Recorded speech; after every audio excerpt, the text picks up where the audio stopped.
Fanático de Boca Juniors, vamos por más novedades de Boca, pero antes no olvides suscribirte y activar la campanita de notificaciones para no perderte las novedades de Boca Juniors. Las alarmas sonaron en Argentina y en Boca. Barco se lesionó. Con un fuerte golpe en el tobillo, el lateral izquierdo no pudo continuar contra Guatemala.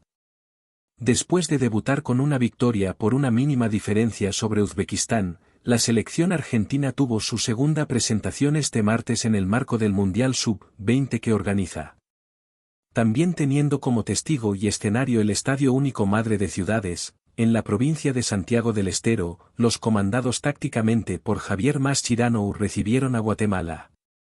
En este contexto, la albiceleste no mostró grandes destellos en la primera mitad.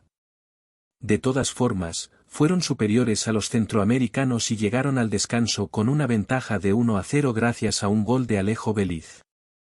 Sin embargo, en ese primer tiempo, una jugada en particular encendió todas las alarmas. Resulta que Valentín Barco, la joya de Boca Juniors, sufrió un fuerte golpe en el tobillo izquierdo y estuvo un tiempo caído en el suelo. Más tarde, al comienzo de la segunda mitad, el talentoso lateral izquierdo tuvo que abandonar el terreno de juego para darle lugar a Román Vega. Preocupación en Boca Juniors.